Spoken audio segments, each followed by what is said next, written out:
반갑습니다. 송주준입니다. 제가 개인적으로 이재명이라고 하는 사람을 보면서 부러운 게 딱 한 가지 있는데요. 저 또한 마찬가지로 방송을 하는 사람 아닙니까? 그렇게 이제 방송을 하는 입장에서 이재명 대표를 보고 있으면은 진짜 부러운 게 딱 한 가지 있습니다. 다른 게 아니라 이분이 그 캐릭터 하나만큼은 진짜 확실하다, 이런 생각이 들거든요. 뭐 어디에 갖다 놔도 좀 어울리지는 않죠. 어디에는 아닐 것 같고 이제 뭐 공포 영화나 뭐 조폭 영화나 뭐 코미디 뭐 프로나 뭐 이런 데 갖다 놨을 때 이제 어울릴 것 같긴 합니다만 그래도 캐릭터 하나만큼은 명확하지 않습니까? 그래서 이제 이렇게 캐릭터가 명확하다 보니까 제가 보기에는 뭐 지금 정치는 하실 게 아니라 나중에 방송인으로 출연하셔가지고 제2의 인생을 사셔도 잘하실 것 같아. 그래서 지금 이제 내려놓으시고 좀 이제 한번 갔다 오시고요. 그냥 한 번은 아니죠. 한 20년짜리 좀 길게 한번 갔다 오시고, 그리고 이제 20년 좀 시간이 많이 지나나? 뭐 어쨌거나 그렇게 돼서 나와서 이제 뭐 방송인이나 개그맨 뭐 이런 걸로 활동하시는 게 더 나을 것 같습니다. 그도 그럴 것이고, 개그맨 중에서 이재명이만큼이나 이렇게 별명이 명확하고 확실한 사람이 누가 있었습니까? 우리 이재명 대표 별명이 뭐예요? 찌재명. 아니 진짜 지금까지 대한민국 역사를 뭐 어떤 역사를 뭐 보든지 간에 조선시대까지 합쳐도 될 것 같아. 누가 도대체 찢제명 이런 식의 뭐 찢는다라는 게 별명의 사람이 세상 천지에 어디 있겠습니까?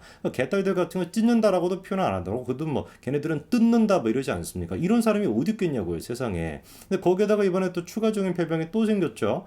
리짜이밍이라고 하는 별명이 또 생겼습니다. 그러니까 이제 싱하이밍과 합쳐가지고 리짜이밍이라고 하는 별명이 쓰였는데 어떤 분은 또 보니까 리짜이밍도 아니고 찌짜이밍이다 이렇게 얘기하시는 분도 있는데 뭐가 됐든지 간에 이렇게나 훌륭하신 분이 어디 있겠어요. 뭐 이거 우스갯소리로 드린 말씀입니다만 약간 좀 진심은 제가 담겨 있습니다. 정치나 하실 게 아니라 이렇게 리짜이밍이라고 하는 이름을 가지고 방송인으로 제2의 인생을 사시는 거. 아예 그냥 이참에 중국으로 가셔가지고 중국 공산당 뭐 지부장 뭐 이런 거 맡아가지고 하셔도 잘하실 것 같은데 또 별명이 또 이장이시니까 그 제명인의 마을인가 뭔가 거기 이장직 맡고 계시니까 그 소장농 비스무리 해가지고 간에 순곡하고 뭐 이렇게 해가지고 살아가셔도 잘할 것 같은데 이참에 그냥 북한으로 넘어가서 사세요. 오늘 제가 이렇게 리짜이밍, 찌짜이밍이라고 하는 별명으로 이야기를 시작하는 이유가 당연히 있습니다. 이재명이가 최근에 이제 선택한 게 친중 노선을 선택하는 거였는데 지도 마찬가지로 그게 마음에 들지는 않는 것 같아요. 어쩔 수 없어가지고 정말 글자 그대로 남아있는 카드가 아무것도 없다 보니까 지금 친중 노선을 탄 것 같은데 이게 지금 여파가 어마어마하게 지금 심해지고 있습니다. 그리고 놀랍게도 이거 뭐 나비 효과라고 해야 될지 모르겠습니다만 이재명이 그렇게 친중 노선을 타서 국민들이 지금 한마음 한뜻이 되고 있죠. 좌우 지금 뭐 대통합이 이루어져가지고 이재명을 지금 욕하고 있고 뭐 한겨레나 경향신문 할 거 없이 다 지금 뭐 조선일보부터 시작해서 모든 언론사가 이재명을 욕하고 있어가지고 좌우의 대통합이 이루어지고 있다라고 하는 그런 이제 결과가 하나가 있었고 두 번째 같은 경우는 이재명이 덕분에 지금까지 우리가 처리하고 싶었는데 처리하지 못했던 문제거리 하나가 처리가 됐습니다. 야, 이거는 진짜 제가 보기 이재명 대표한테 박수를 쳐드리고 싶어요. 이재명 대표님 대단하시다. 아무도 진짜 처리할 수가 없었던 문제를 드디어 이번에 해결해 내셨다. 이렇게 박수를 쳐드리고 싶은데 어떤 내용인지 제가 그거를 좀 정리해 드리도록 하겠습니다.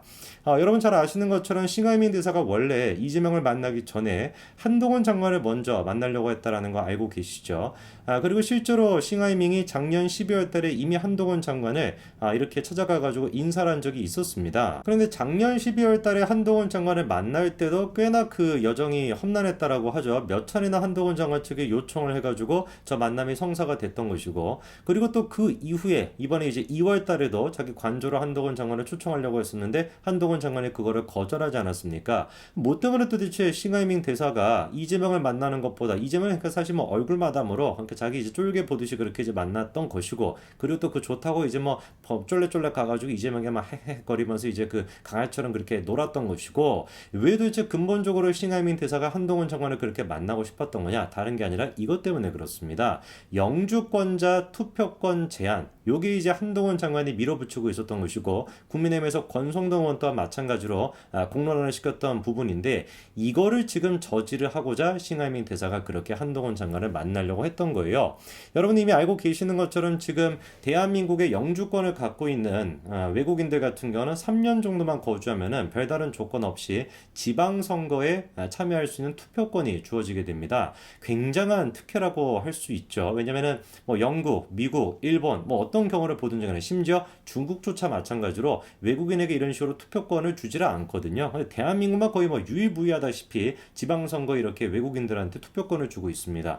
생각해 보십시오. 지방선거라고 한다면은 그 사람들이 뭐 투표를 많이 하지도 않아요. 그런데 한 지역에서 외국인들이 일사불란하게 움직여가지고 특히나 뭐 중국 사람들 같은 경우는 그런 어떤 거점 역할을 하는 곳이 또 있으니까 그렇게 이제 중심이 돼가지고 특정 인물한테 몰표를 주다시피 그 외국인들만 몰표를 주다시피 하더라도 선거 결과를 충분히 뒤집고도 남을 만한 그런 투표소가 나올 수가 있거든요. 그래서 한동훈 장관과 권성동 의원이 그 부분에 대해서 문제 제기를 하고 고쳐나가려고 하고 있던 그런 중이었습니다. 근데 이게 워낙에 또 예민한 문제다 보니까 함부로 이렇게 밀어붙일 수가 없었고 특히나 이제 중국 같은 경우도 워낙에 거세게 또 항의하다 보니까 못 밀어붙이고 있었는데 그게 이번에 이재명이 덕분에 일사천리로 뚫게끔 됐던 것이죠.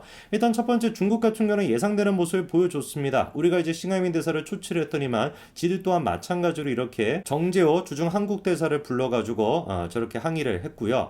정재호 주중 한국 대사 같은 경우는 좀 우리가 빡친다라는 표현이 맞을까 모르겠는데 빡치는 부분이 뭐냐면은 저렇게 만나러 가기 위해 가지고 수천 킬로미터를 갔다라고 해요. 그러니까 완전 개고생도 저런 개고생이 없는데 중국이 저렇게 아나무인격으로 잘못한 부분에 대해서 사과하지 않고 오히려 정재호 주중 한국 대사를 수천 킬로미터 걸려가지고 오게끔 만들었던 그런 만행 아닌 만행을 또 저질렀던 것이고요. 그 이유도 마찬가지입니다. 싱하이밍에 대한 조치를 대한민국 정부가 요구했음에도 불구하고 거부하고 있는 그런 상태고요. 아예 대놓고 이렇게까지도 얘기합니다. 일부 매체가 싱하이밍 대사 개인을 겨냥해 사실에 부합하지 않고 더 나아가 인신공격성 보도를 한 점에 주목한다. 이렇게 얘기하고 있는데 지금 얘기하고 있는 그 개인을 겨냥한 사실에 부합하지 않고 인신공격성 보도가 뭘 얘기하는 거냐? 바로 요거를 얘기하는 겁니다. 싱하이밍 대사가 1박에 1천만 원이나 하는 무료 숙박을 접대받았다라고 하는 의혹이 있었는데 제가 좀 말을 정정해야 될 것 같습니다. 이제 더 이상 의혹이 아니죠.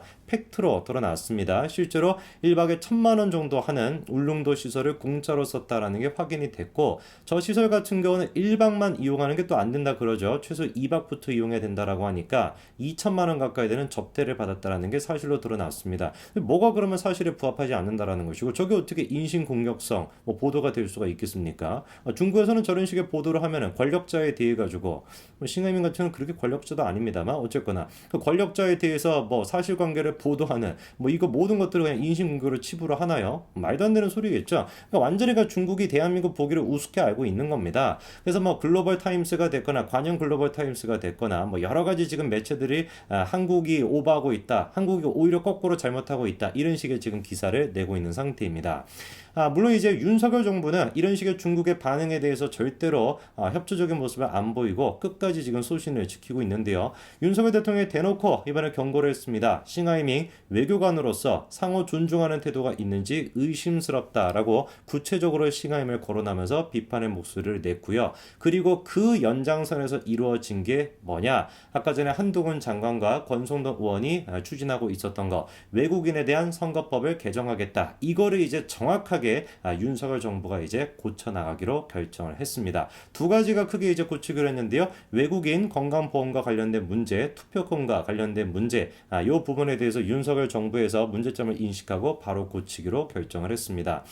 참고로 이제 건강보험, 요거 이제 외국인에 대한 건강보험도 이재명 대표가 과거에 발언했던 적이 있죠. 당연히 중국에 유리하게끔 발언했던 적이 있습니다. 참으로 그러니까 리짜이밍, 찌짜이밍 다운 모습을 보여줬던 게 우리 이재명 대표였는데 아까 말씀을 드렸던 것처럼 의도하지는 않았겠습니다만 이재명이 덕분에 어쨌거나 대한민국 선거의 중요한 개혁 과제 한 가지를 우리가 달성할 수 있었던 것 같습니다. 함부로라는 표현은 좀 가요? 어쨌거나 함부로 우리가 좀 밀어붙이기에는 애매한 그런 이제 문제가 있었던 이슈였는데 이재명이가 나서가지고 사이다 이런 면에서 사이다는 맞겠네. 사이다 같이 싹 그냥 정리를 시켜줘가지고 좌우 그냥 대통합을 그냥 싹 이루어지다 보니까 감히 지금 이런 상황에서 경향신문이나 한겨레가 나서가지고 야 어떻게 중국에 대해 가지고 영주권을 가지고 있는 사람한테 투표권을 그렇게 박탈할 수가 있냐라는 얘기를 누가 할 수가 있겠습니까? 아무도 지금 못하겠죠. 그게 이재명이 지금 만들어낸 결과입니다. 참으로 이재명 대표님 정말 제가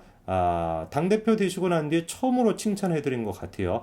딱 한 가지 정말 잘한 점, 요거 한 가지만큼은 잘하신 것 같습니다. 물론 자기의 의도는 아니었지만 자기의 만행으로 인해서, 중국의 만행으로 인해서 국민 대통합이 이루어져서 이루기 힘들었던 것을 이루도록 만들어 주신 점, 제가 경의를 표하면서 감사 인사를 드리며 오늘의 영상을 마무리하겠습니다. 여기까지 말씀드리겠습니다. 감사합니다.